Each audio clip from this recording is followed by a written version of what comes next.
Hey listeners, it's Ted. Before we dive into today's episode, I want to take a moment to recognize World Nature Conservation Day on July 28th. It's a reminder of the vital importance of protecting our natural resources for future generations. It's a cause my great-great-grandfather Theodore Roosevelt championed with a lasting impact. During his presidency, he protected over 230 million acres of American land, forests, wildlife, and national parks that continue to inspire and sustain us today. Just as importantly, he believed that conservation transcends politics, that it's a shared patriotic duty. That spirit lives on in the work of today's guest, Benji Backer. Benji is the founder of Nature's Nonpartisan, a group that brought together conservatives and progressives around environmental priorities. His work even influenced President Trump's Make America Beautiful Again executive order, proof that environmental action can still cross political lines. Benji joined me on the podcast last year, and in honor of World Nature Conservation Day and his continued leadership, we're re-releasing that conversation. It's a powerful reminder that the tradition of nonpartisan conservation is not only alive, but growing. Thank you for listening. And now, here's Good Citizen.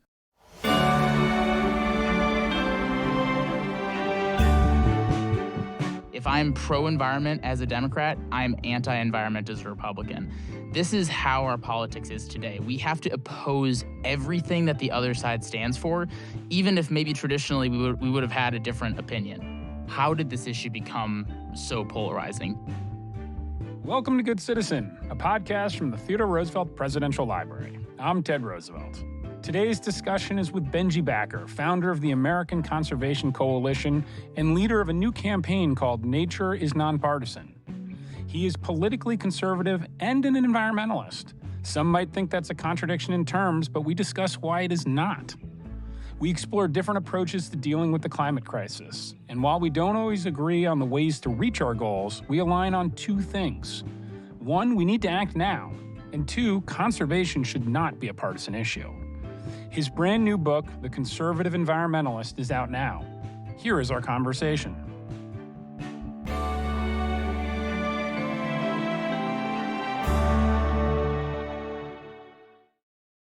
I don't normally start a podcast with this question, but it's relatively unique for you once we start getting into your accolades. How old are you? I'm 26 years old and have been asked that question a lot since I was 10. Well, you have quite a resume for somebody who's 26. You have quite a resume for somebody who's 46. You call yourself a conservative conservationist. And one of the things that I think is interesting to start with is just to come up with some of the definitions of what's what here. Can you define those two terms and what they mean to you? Absolutely. Well, first off, I became active in conservative politics when I was 10 years old, per my comment earlier, and that was because I was really inspired by John McCain in the 2008 presidential elections. I remember watching in my living room the debates between John McCain and Barack Obama. I loved how much respect they had for one another. I remember John McCain sticking up for Barack Obama when a conspiracy theorist kind of challenged John McCain about Barack Obama at his own event and called out his own voter for believing in something that was disrespectful to his opponent. I miss those days of American politics greatly, but that's what inspired me to get active in the first place. And I became super frustrated with my number one passion, the thing I care about most, which is nature and the great outdoors. That's something I care about above politics. So to me, when I step out on a hike or I'm on a ski chairlift or I'm fishing with my grandpa, I don't care about the politics. I'm not thinking about politics, but I am thinking about how I want to protect those places, which is inherently somewhat political, but partisan politics is what I'm talking about. So to me, I'm an environmentalist before I'm a conservative, but the right hasn't been at the table. So in 2016, I started this organization called ACC, which is called the American Conservation Coalition, because as a conservative, as a right-leaning individual, I believe that we need to have a place at the table at these conversations to make the environment nonpartisan again, like it used to be. And kind of just to finish out this thought, I'm a conservative because of my beliefs in small government, small efficient government, fiscal responsibility, the power of individual liberty, the power of entrepreneurship, the power of American innovation, the power of the American spirit. Those are the things that bring me to the conservative value set. I am not a nationalist. I am not, uh, I do not buy into today's Republican Party in the way that I wish I could, uh, based on what it used to be. And I'll stop there. I guess what I hear you talking about is this idea of you're a conservative, you're an environmentalist, and then you have like partisan politics, which is really about identity and which kind of group you're Mm, associating with, and less, I think, to do with actual policies and problem solving. And this is true on the right and the left. completely. And I think, and you tell me if I'm getting this right, what I hear you saying is there are a lot of traditional conservative values that can inform policies that are protective of the environment, but they're getting drowned out by identity politics, that we can't even think about policies to deal with climate issues because it's getting drowned out or getting positioned as an outgroup issue. Right. Is that a fair framing? How do you respond to that? I get asked all the time, how did this issue become so polarizing? Because as you know, starting with the original conservationist Teddy Roosevelt to Richard Nixon to Ronald Reagan to George H.W. Bush and Bill Clinton and all presidents really until Donald Trump, this issue was something that they worked across the aisle on, and it can return to that. But how did we get to this place? And the answer is not. It's not oil money in politics. I'm sorry, it's not, and it's not. It's not just Al Gore making climate change a Democrat term. It is the destruction of American politics into the tribalism that we know it. That's been the cause of that. If I'm pro guns as a Republican, you are anti guns as a Democrat. If I'm pro environment as a Democrat, I'm anti environment as a Republican. This is how our politics is today. We have to oppose everything that the other side stands for, even if maybe traditionally we would have had a different opinion. And that is not just a problem with climate and the environment, it's a problem on all issues. I do believe that the environment could be the first issue and climate could be the first issue that kind of leads us back to the days where we could find common ground, and instead of debating the problem, we debate solutions. That's where I want to get to. I would say with the specifics of climate, the Democrats have certainly acknowledged the problem. You might call them alarmists, but I would say they identify the problem.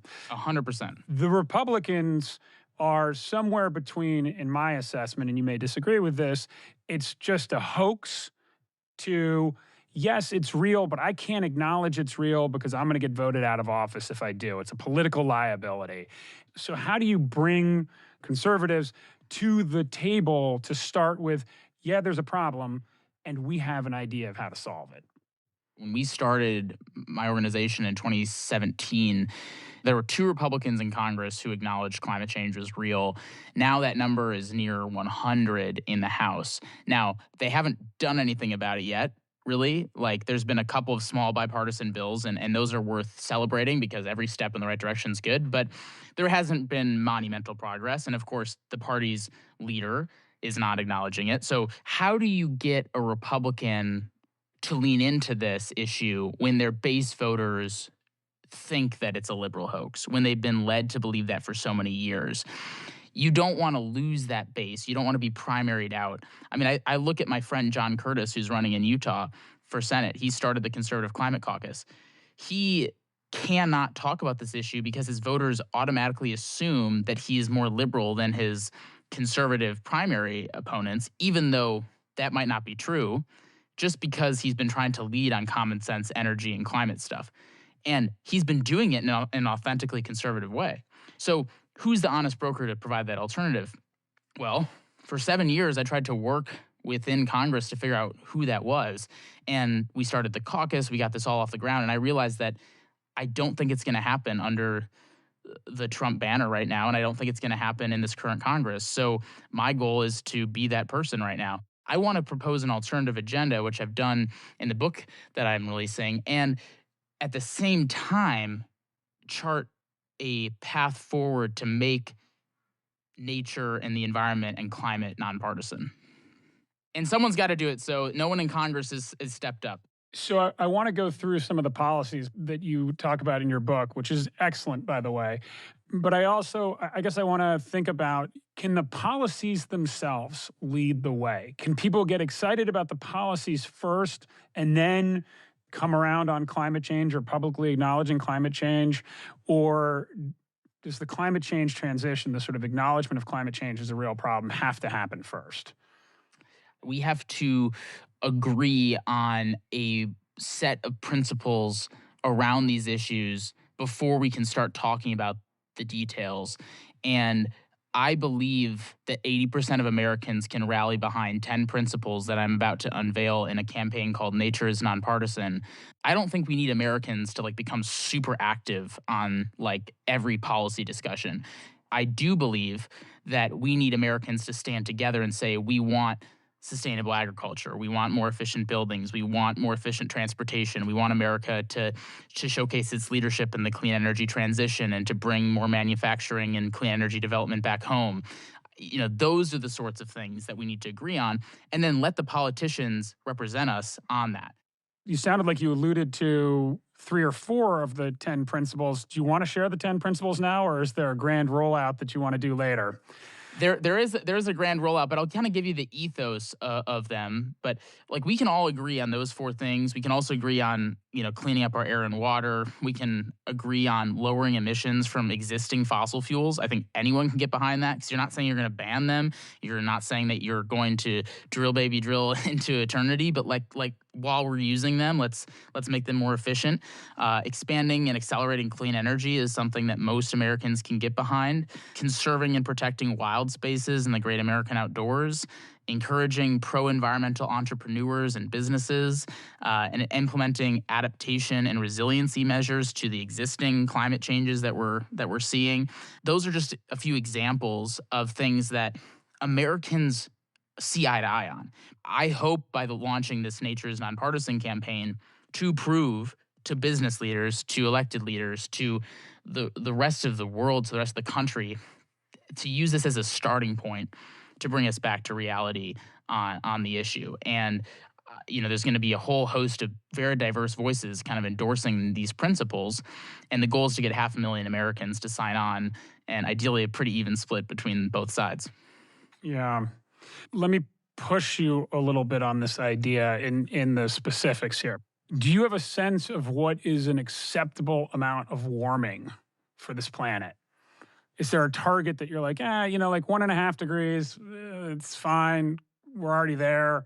3 is really kind of is catastrophic, and 2 would be a nice target? Or is it, we need to start moving in the right direction, let's get the train rolling before we get too detailed on where the landing spot is? I'm the king of building the plane as you fly it.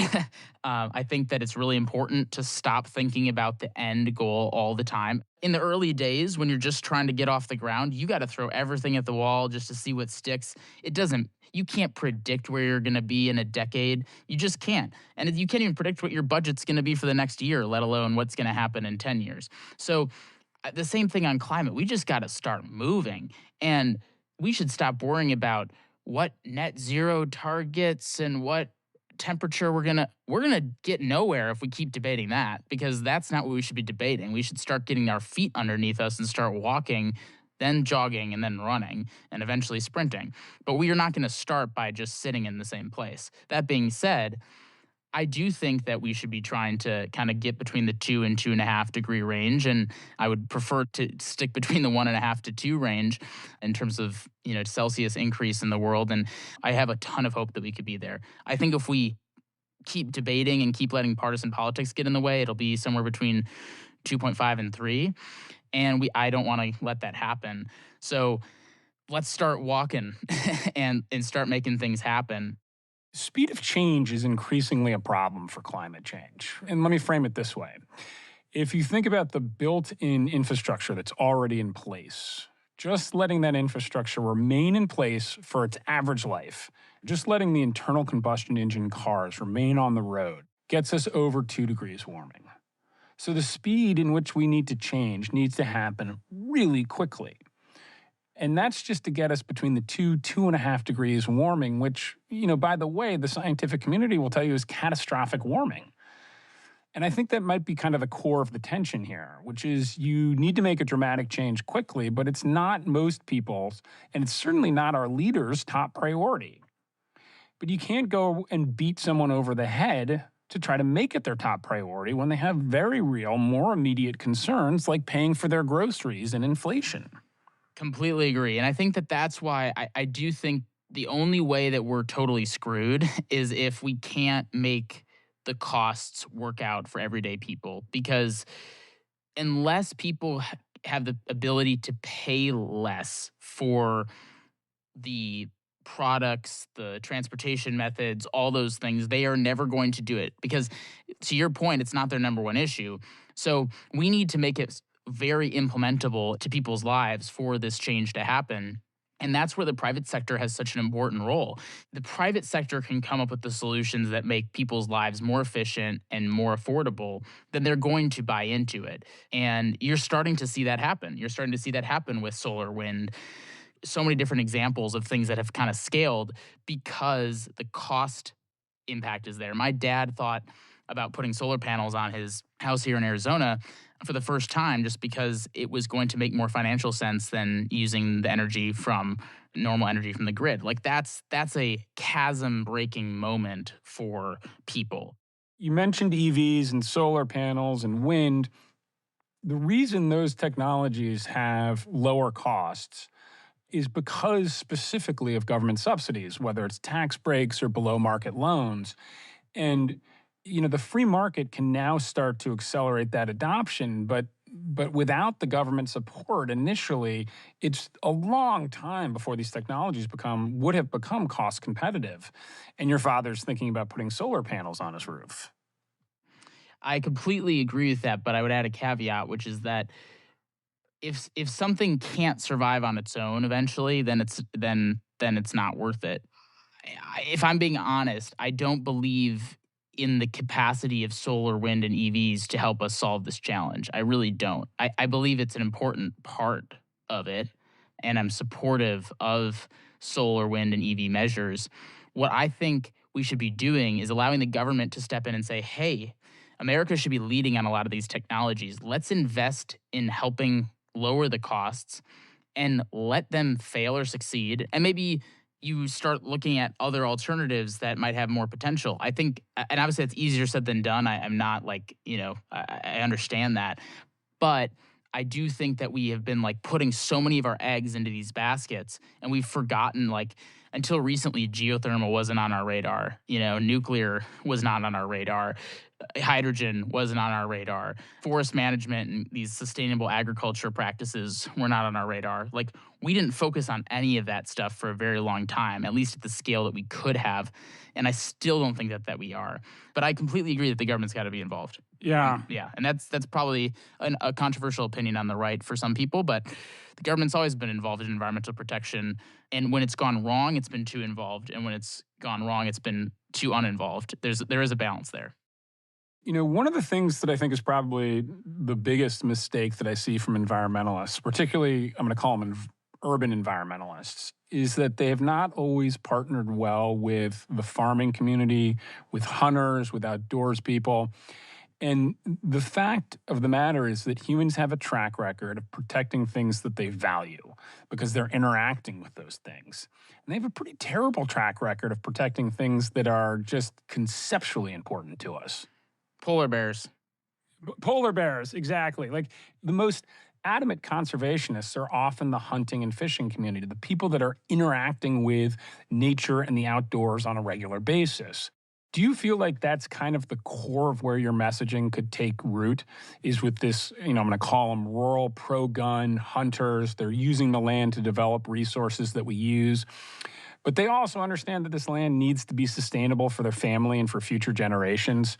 Is that the prototype of the conservative conservationist?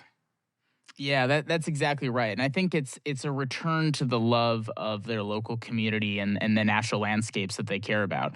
This far off kind of belief that we need to save the polar bears is something that doesn't really resonate with a lot of people because it's not tangible. It's not something that they understand. So, like, yes, hypothetically, do we want to save the polar bears? I don't think there's a single person who would say no. But it's like number 50 on their list of things that they care about. Right. Maybe 5,000. Yeah. What they care about is, if you're a farmer, the crop yield and the ability to keep a farm going for generations, which means that the environment is healthy in their farm.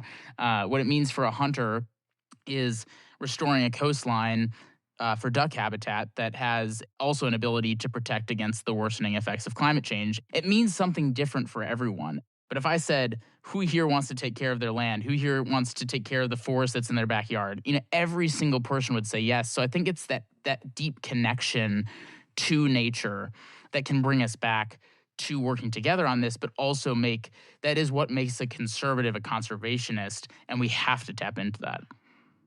I got a chance to talk to Liz Cheney recently. One of the things that she talked about, which you hear all the time, is, listen, the majority of Republicans in Washington don't like Donald Trump. They think he's a problem. They understand the sort of risk that he represents, but they can't come out and say it publicly because it's going to cost them their seat. What does it take for Republicans to start publicly saying what they believe in their hearts around climate? I love that question, and I think it's probably at the heart of what will actually change the course of this issue. And this is what I'm trying to do with the Nature is Nonpartisan campaign, is show elected officials that their constituents do care about this, to help constituents in these communities realize that there's a way to engage that's authentic to their principles. Voters and the narrative need to change before the policy changes. The politicians are responding to the voters in fear, and they're fearful of being primaried. And if people aren't fearful of being primaried or losing an election over climate and the environment, then they're going to be more open to saying the right thing on it. And if we can show that 500,000 Americans across the political spectrum all agree with these same principles, it'll start to work, I think. But it's, we'll see. It's kind of a pipe dream, but we'll see. I don't think it's a pipe dream. I think it's a really valuable dream, and I think it's important work that you're doing. You spent 7 years really pouring your heart into the ACC. Mm-hmm. And recently, in June of 2023, you stepped down from your leadership position in that role. I know you're staying involved, but I'd love, if you're comfortable, to hear you talk about that decision and what led you to that.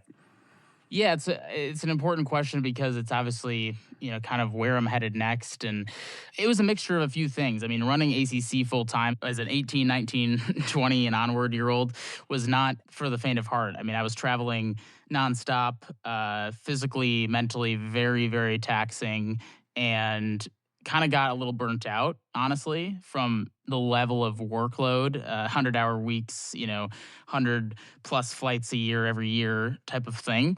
And it wasn't that I lost sight in the mission. I was like losing myself, and then I wasn't passionate about the issues anymore. And I was, kind of clinging on to the negativity of what wasn't happening and how slow it was happening, and working within the political process and how frustrating that was to see everything behind the scenes instead of focusing on what my hopes were. I realized that it's not that I've lost my passion in this, which is what I thought. I didn't lose it, but I didn't. And it's not that I lost it. It's that I was burnt out, and I needed to put my efforts where I felt like they were more authentic to me. And that meant publishing this book, which is the first right of center book on the environment that's really ever been written since before I was born, called The Conservative Environmentalist, and also launching this Nature is Nonpartisan platform.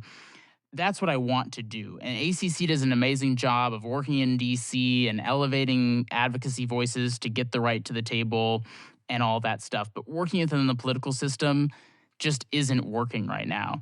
And I want to kind of attribute my voice to what I think is authentically me, and lead on the principles that I think are right. Candidly, the right and the left you kind of have a no strike policy. If you call out something on one side, then you're banned. And I don't want ACC to lose its access from being in these important conversations that they need to be in because I'm not partisan. There needs to be a right of center group on this, but they can't be the like I can't be the partisan person. I just can't. Benji, what I love about that answer, and it sounds like it was a real challenging few months, maybe years, I don't know, for you. It was. And Yeah. I think one of the problems with politics today and maybe even our country today is that people are putting party above principles. And it sounds like you said, I'm just not going to put partisanship above principles. And I think that's a key message and a key lesson for our listeners to understand that, again, not to reference the Liz Cheney podcast again, but that's at least her view of the world. As she said, listen, I gotta stand up for what I believe in. And I believe, and I could be wrong in this, and I'm not in politics, but I think there's a huge appetite for that. I think it's the sort of silent majority of our country right now is people to say, these are my actual principles. I'm not doing this because it's because of party expediency. And I realize you're not a politician, but I think it's a human condition in our country right now as well. So I really want to applaud your decision and your self-awareness at 26. Thank you. To be able to do that. It usually is something that people start to do in their 40s and 50s, if at all. So you should really be proud of yourself for having the self-awareness to do that. Thank you. And I'm a big believer in the value if you have the ability to take time away from what you're doing and clear the headspace, because you end up dealing with the sort of immediacy of whatever it is you're working on, and you don't get to sort of take a step back and open the aperture up. Process And just see the whole picture unless you do that sometimes. So I appreciate that a lot, and it definitely was a really hard decision for me. But you're right. I mean, to me, solving this issue is more important than the partisanship and the politics. And I think there's a huge appetite for that right now. Obviously, like you said, ideally people realize that in their 40s or 50s. I don't think anyone in Congress really has realized that outside of a few people. And they might die not ever realizing it, unfortunately. But, we are... America is far worse off, and all of our people of all incomes, all cultures, all backgrounds, all geographies are worse off because of the way politics is right now. Every single person's worse off. And people are sick of it, but yet that isn't translating to the narrative yet. Like, if you turn on the news, that's not where you're going to find it. If you open up a newspaper or look on social media, you're not going to find it. There's really nowhere to find it other than in these individual conversations. But I do believe that we're almost at a tipping point on that. And, I'm excited to be at the forefront of the charge on the environmental side of things. And, hopefully it can stem out to other issues and be, part of, returning our country to normalcy again as much as possible in a time when we need to solve some critical issues. And the way that we're going about it is just never going to do it. Well, Benji, I'm thrilled that you're out there doing this work and fighting this fight. We have a couple questions that we end every podcast with. We like to give our listeners a sense of action, what they can do themselves, so that it's not just a one-sided podcast. Is there an action that you would encourage our listeners to take? Absolutely. Well, if you go on my social media channels, I'll have all the links there. Nature is nonpartisan. Take that pledge. There's going to be a bunch of principles that we talked about here that are on there, and you'll be able to really see that this is something that's going to hopefully take shape. And I would love to have anyone listening take that pledge. Well, I will certainly do that right after this podcast. And this may have been implied in your answer, but is there an organization, maybe another organization that you would encourage folks to look to or to support? I do think ACC is doing incredible work, but I also think that there are other, really incredible groups like Bipartisan Policy Center, Clear Path, which is a partner of ours, the National Wildlife Federation. There's some really good organizations out there. Thank you very much for joining this podcast. It's been awesome. Really interesting conversation. I appreciate you taking the time. I'm excited for your media blitz, but I think it'll be great. Well, thank you so much. And I mean, truly, it's an honor, and I love the family legacy that you've continued on, and I'm so grateful for the work that you guys are doing in the private sector too, because it means a lot. And let's do a quick selfie, or a screenshot of us so I can post it if that sounds good. All right, absolutely. I don't know how to do that, but I'll let you do it. Okay. All right, 3, 2, 1. Got it. Thank you for having this great conversation with me, Benji. You can find the selfie on social media, and of course, you can find Benji's new book, The Conservative Environmentalist, on sale now. I want to emphasize how much I enjoyed this conversation. Talking about ways to approach climate change from different sides of the political spectrum is critical to finding a solution. Benji is part of a younger generation looking for areas of agreement to find a path forward. If you appreciate this type of dialogue, be sure to join the conversation online, and don't forget to follow the podcast so you don't miss an episode. Good Citizen is produced by the Theodore Roosevelt Presidential Library in collaboration with the Future of Storytelling and Charts and Leisure. You can learn more about TR's upcoming presidential library at trlibrary.com.